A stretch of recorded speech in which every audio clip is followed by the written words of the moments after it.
Give your sister your penthouse as a wedding gift, my father said into the mic, his voice booming over the chandeliers, steady, proud. 200 guests froze mid-toast. My mother's smile didn't flicker. Charlotte blinked, pretending to be surprised. I stood there, holding my glass, every eye burning into me. The music had stopped. Someone whispered my name. Then a man I'd never seen before rose from the crowd and said, calm but sharp, touch her assets again and you'll lose yours. The hall went silent. My father's jaw locked. Before I tell you the rest, tell me where are you listening from so I know I'm not alone.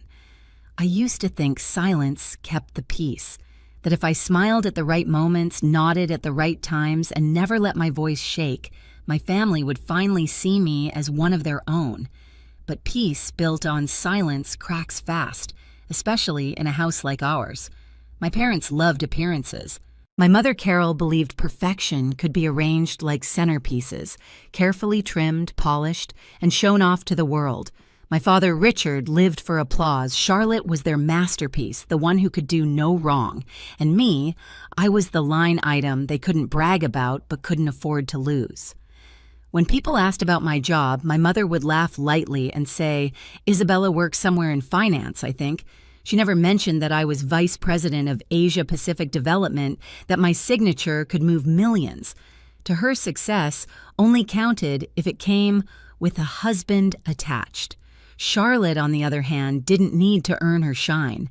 She was soft-spoken, radiant, the perfect daughter. She'd call me her big sister in front of guests like it was an accessory, a sweet prop to make her look humble. I played along. For years, I funded the little things that kept our family image intact, paid off a mortgage. When my father's deal went sideways, wired money to Mom for emergency bills, and even transferred $50,000 to help cover Charlotte's wedding. They never asked twice. They just accepted like it was my duty. The week before the wedding, my father pulled me aside. You'll sit at the front, he said. Your family, of course. Just remember, it's Charlotte's day. Keep things simple. Simple. I laughed later alone in my car.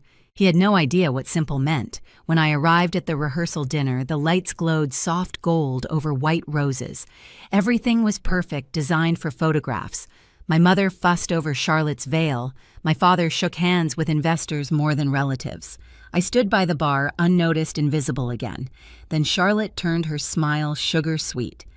Isa, thank you again for helping us with the expenses, she said loudly enough for a few tables to hear. I felt the sting in the word helping. My father nodded approvingly. That was how they liked it, public gratitude that sounded generous, but made me small. Still, I told myself it didn't matter. I'd show up, sit quietly, play my part. One more night, one more performance. I didn't know that behind their polished smiles, my family had written me into the program of the wedding as the opening act, the sacrifice to make their perfect day complete. The morning of the wedding shimmered with that kind of sunlight that makes everything look innocent. But underneath the flowers and champagne chillers, I could feel something wrong pulsing through the day. My gut always knew before my mind did. I arrived at the hotel ballroom early, the scent of white lilies too heavy in the air. Staff buzzed like bees draping fabric polishing glasses. My mother's voice cut through it all, sharp, commanding. Make sure Charlotte's bouquet faces the left side. Her profile photograph's better. It wasn't a request. It never was. I was walking past the reception table when I noticed him, a man standing completely still, watching. He wore a charcoal gray suit and a tie flecked with silver, his posture calm but deliberate. He didn't look like any of the guests. When his eyes met mine, I froze. He gave a polite nod, then said quietly, "Be careful what they announced today." His tone was so even it almost sounded kind. Then he turned and disappeared into the bustle, leaving a chill behind him that clung to my skin. For a moment I wondered if I'd imagined it, but then my phone buzzed in my hand. A text from an unknown number. "They'll take what's yours tonight. Don't lose it." The words punched through my chest. I looked around, but no one was paying attention. My father was laughing with a group near the bar. My mother was adjusting Charlotte's train.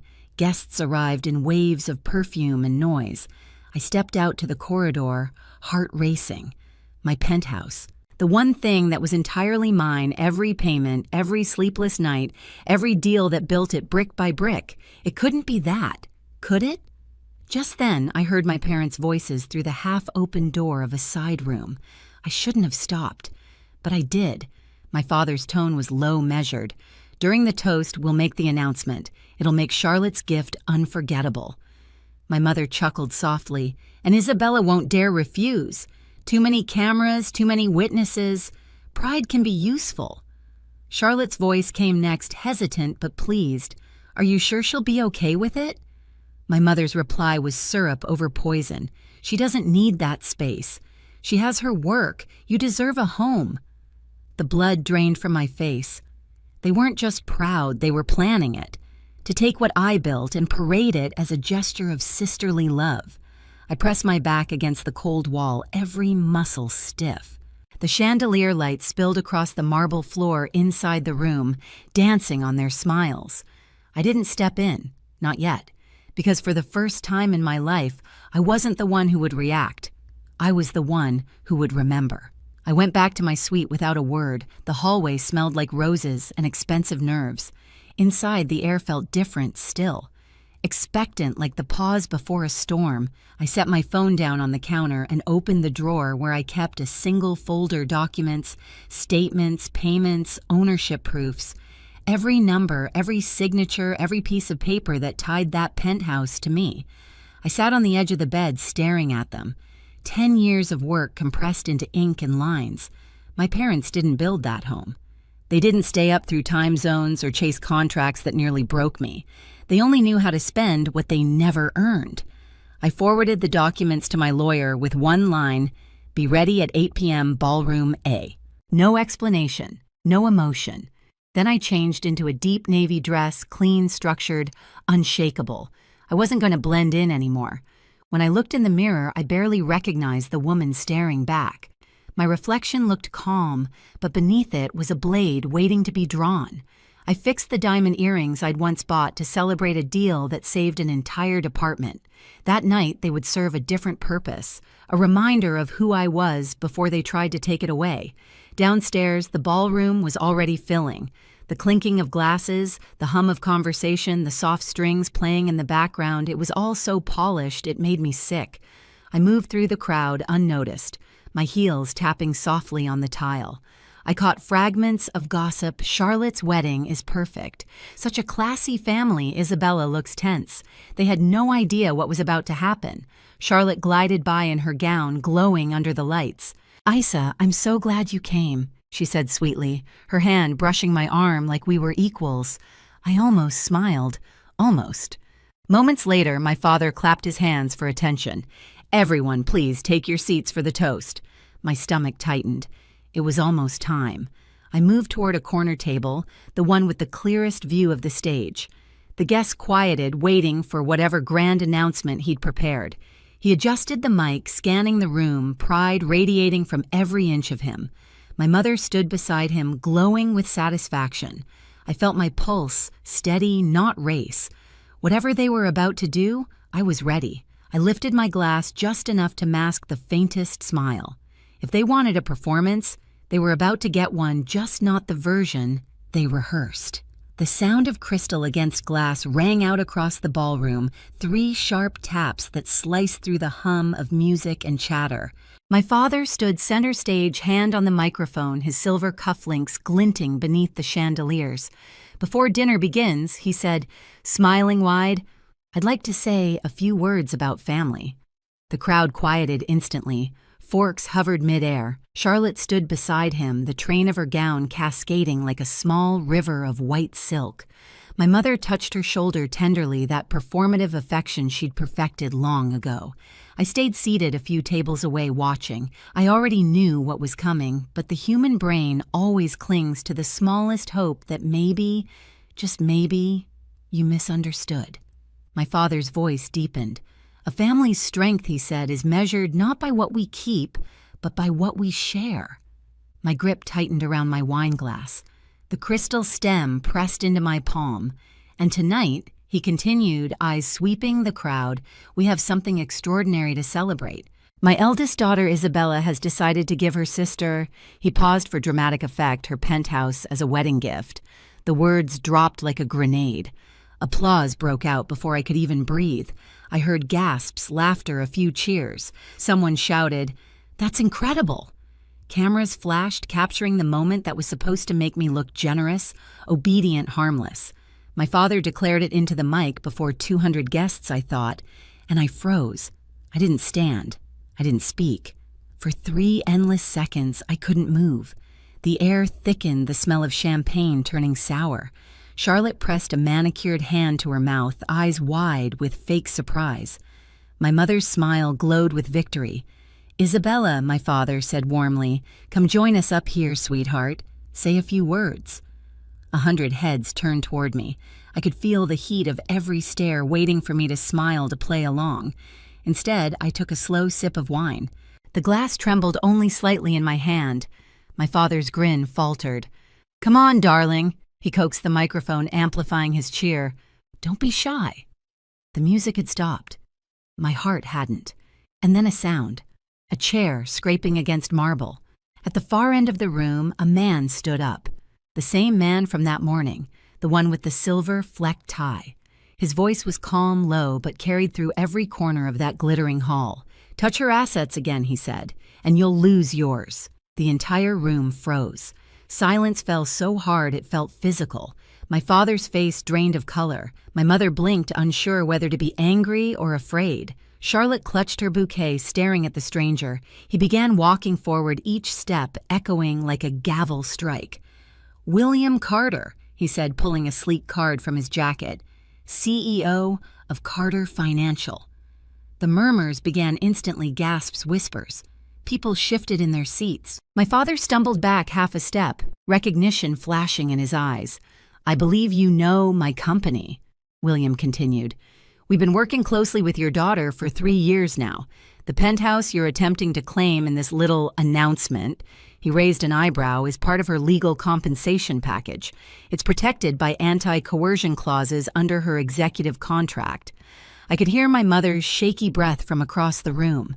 She reached for my father's arm, whispering something frantic. William's voice never wavered. "What happened here tonight," he said, "was a public attempt at asset seizure, and it's being live-streamed to over 10,000 viewers right now." Heads turned toward a nearby table where a cousin from the groom's side had his phone propped up. The red recording light glowed like an accusation. My father tried to recover his laugh, forced, brittle. "This is all a misunderstanding," he said. "A family joke perhaps taken too seriously." William's expression hardened. A joke that included coercion, public humiliation, and false claims of property transfer. He turned to the crowd. "Ladies and gentlemen, this is what exploitation looks like when it's dressed up as family love." The room erupted into whispers. A few guests rose from their seats. Others stared at me with new eyes, curiosity mixing with shame. My father's business partner, Mr. Patterson, stood up, his face pale. "Richard," he said sharply, "I invested in your company because I believed in your ethics. After this, Patterson Industries is suspending all collaboration effective immediately." Then Mrs. Williams from Logistics spoke up. "Same here. We don't work with abusers." And finally, David Kim, my father's oldest associate, added quietly but firmly, "Neither do we."